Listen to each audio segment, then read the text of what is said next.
allez bien, je suis ravie de vous retrouver aujourd'hui pour une vidéo livresque où je vais tout simplement vous présenter mes plus gros coups de cœur livresques de 2018. Donc pas les comics puisque ce sera vraiment une vidéo indépendante qui devrait sortir très prochainement. Aujourd'hui on va majoritairement parler roman.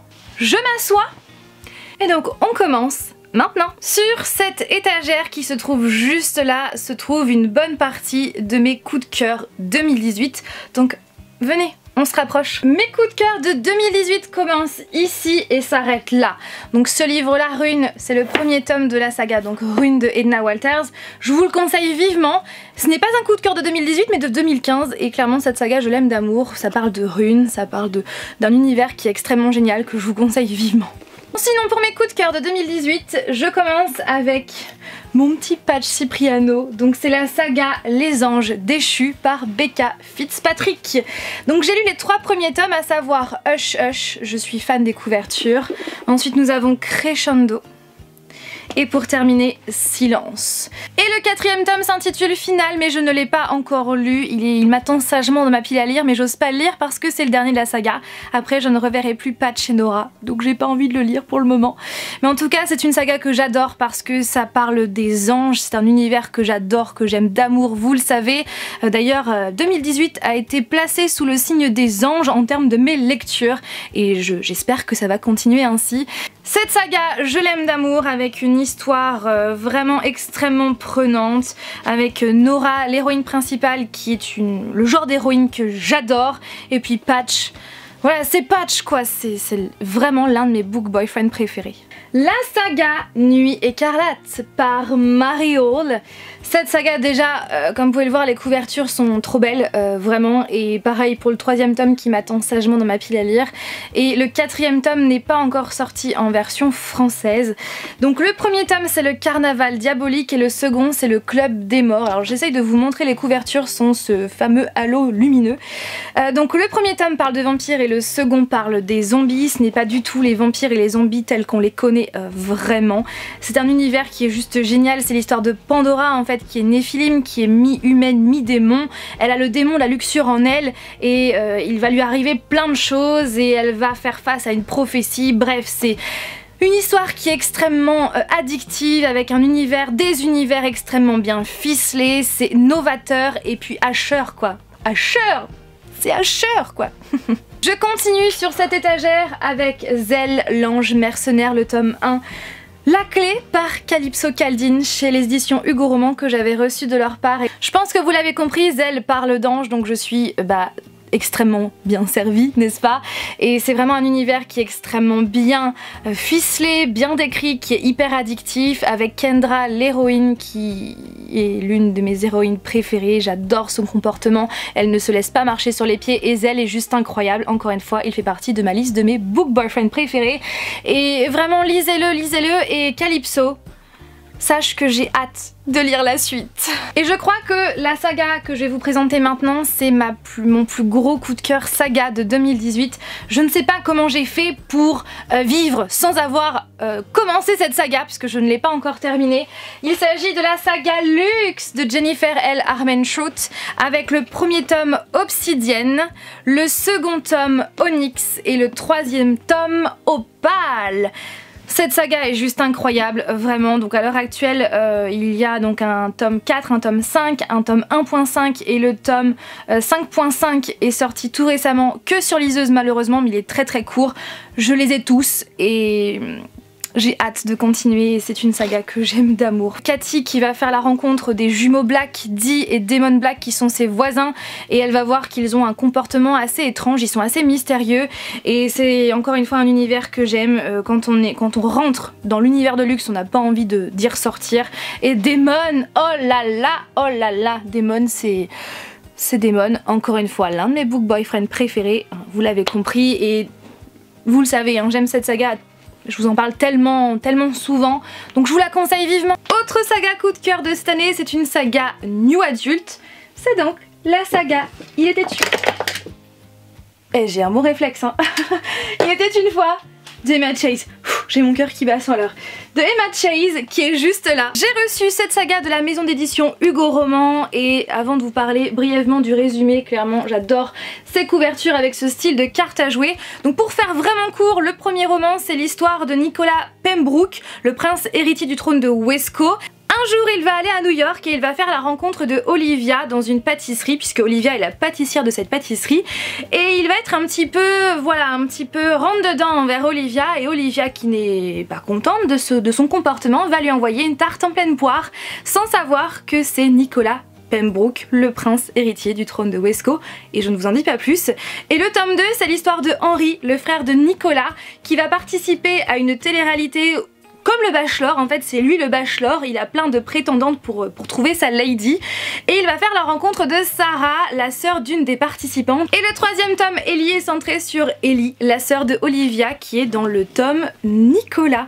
Et vraiment mon préféré des trois c'est Henry, j'aime tellement ce tome, j'ai eu un très gros coup de cœur pour ce tome là. J'ai eu un coup de cœur pour les deux autres mais celui-là il est encore plus grand et d'ailleurs depuis Henry fait partie de mes book boyfriends préférés. D'ailleurs si vous avez un jour envie que je vous fasse une vidéo sur mes personnages préférés de livres ainsi que mes book boyfriends, eh bien n'hésitez pas à me le dire en commentaire. Autre coup de cœur pour Living Amarillo, le tome 1 de la saga Neon Dreams par Casey Quinn chez les éditions Harlequin. Pour faire court, c'est l'histoire de Dixie qui est amoureuse en fait de Gavin depuis des années et des années, sauf que Gavin c'est le meilleur ami de son frère Dallas et il y a un pacte entre les deux. Gavin n'a pas le droit de toucher à la sœur de Dallas, donc Dixie. Donc c'est un peu embêtant et d'autant plus que tous les trois font partie du même groupe de musique et ils vont participer à un festival où ils vont donc être amenés à passer beaucoup de temps ensemble et c'est vraiment une histoire que j'ai adorée, qui est très addictive et que je vous conseille. Après pas pour les plus jeunes comme d'ailleurs la saga Il était une fois parce qu'il y a du sexe à l'intérieur. Stars, le tome numéro 1 de Étoile perdue par Anna Todd, la fameuse autrice de la saga After. Donc ce livre là je l'avais reçu de la part de la maison d'édition Hugo Roman. Et bon, vous l'avez compris, hein, j'ai eu un gros coup de cœur pour ce roman, sinon il ne serait pas dans cette vidéo. Pour faire court, c'est l'histoire de Karina, qui est massothérapeute, qui parle beaucoup, qui a une vie de famille pas très stable. Et de l'autre côté, on a Kael, qui parle presque pas. Il vient tout juste de rentrer d'Afghanistan, puisqu'il est donc militaire. Et il ne parle pas parce que il a vécu plein de choses là-bas, et il est dans cette phase post-traumatique. Et c'est vrai que ce sujet, le sujet des militaires qui reviennent de la guerre, c'est vrai que c'est un sujet que je trouve très intéressant et c'est très bien abordé, les personnages sont hyper attachants, c'est bouleversant, c'est poignant et j'ai pleuré à plusieurs reprises. D'ailleurs dans tous les livres que je vous présente aujourd'hui, j'ai forcément pleuré au moins une fois.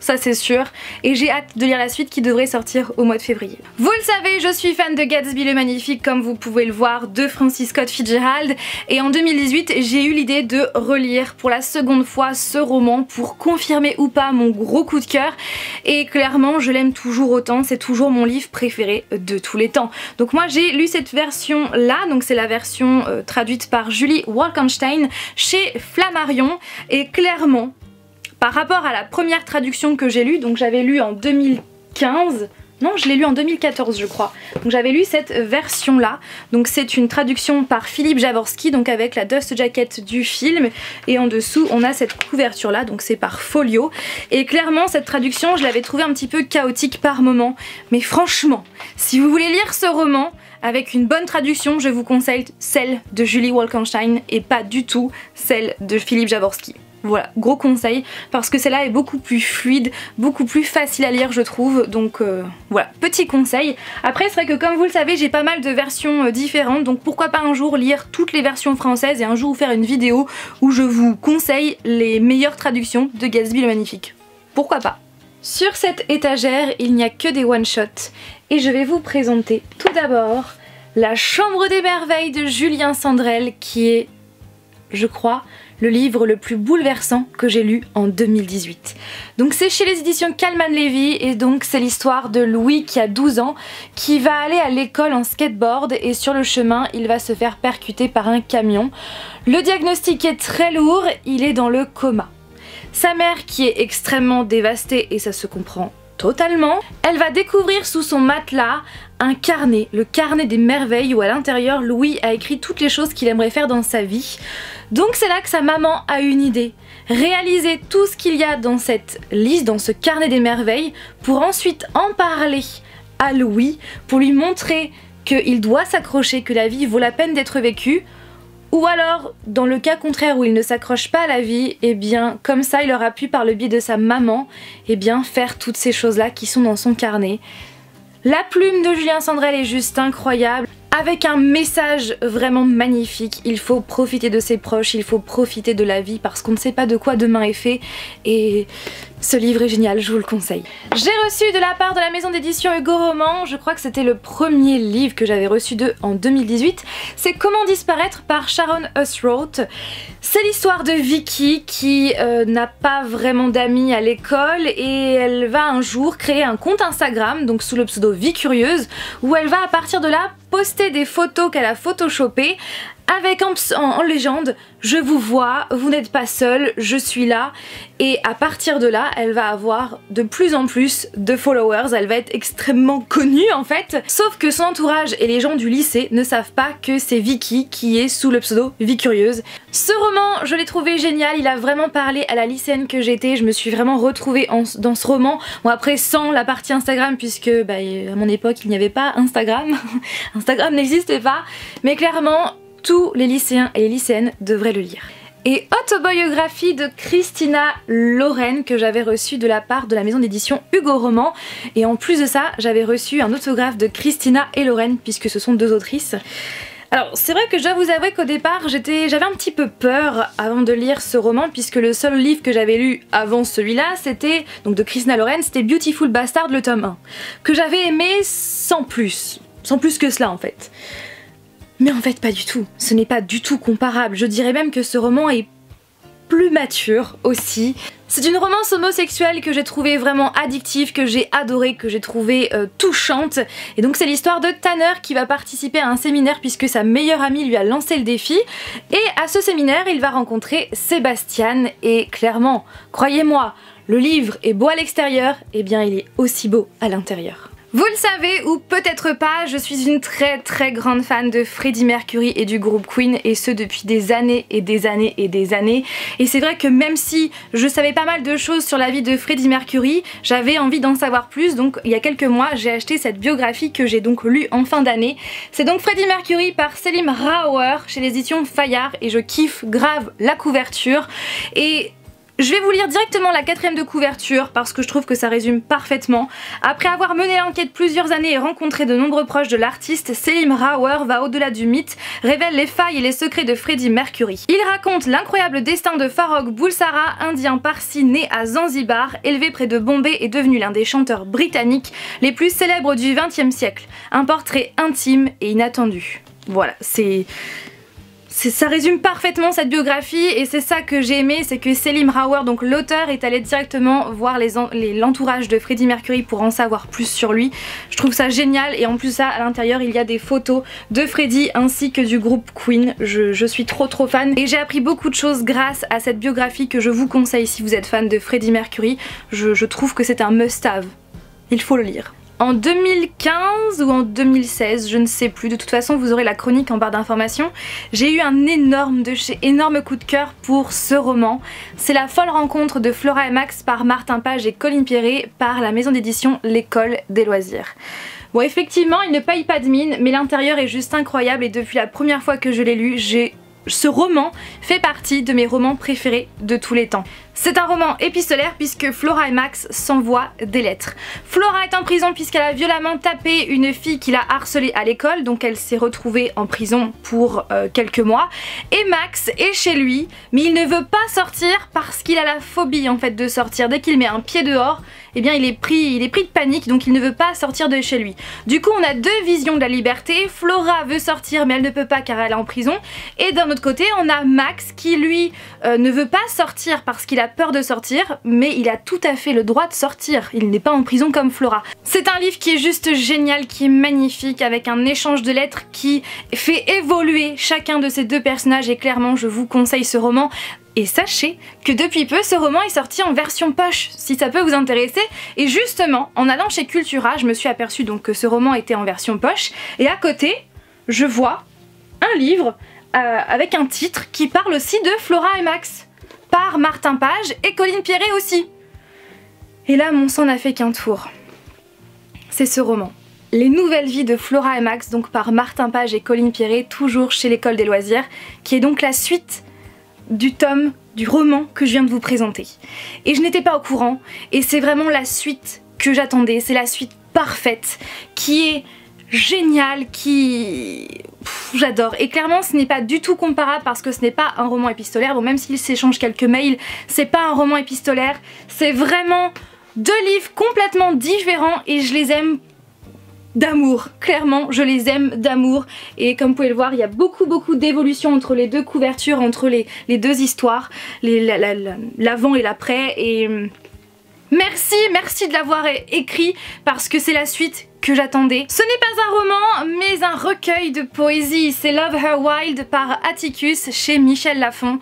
Alors Atticus c'est un poète 2.0 qui poste en fait des poèmes ainsi que des photos de ses voyages en noir et blanc sur Instagram et c'est clairement un compte que j'adore suivre, j'adore sa poésie et donc il a décidé de sortir son livre, sachant qu'actuellement il en est à son second puisque Dark Between Stars est sorti tout récemment en version originale et clairement j'adore puisqu'encore une fois on retrouve ses photos en noir et blanc avec sa poésie.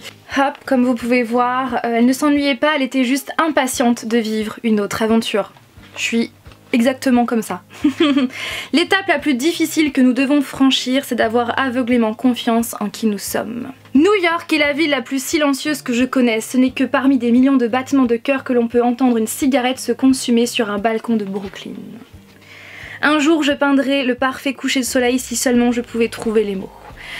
J'adore sa poésie et si vous aimez ce que fait Atticus, bah foncez. Bon, j'ai encore changé de plan, c'est pas grave. J'espère que cette vidéo vous a plu. Comme toujours, n'hésitez pas à réagir en commentaire et à me citer les livres, vos plus gros coups de cœur de 2018. J'ai hâte de vous lire et comme ça va rajouter des livres dans ma wishlist et dans ma palle.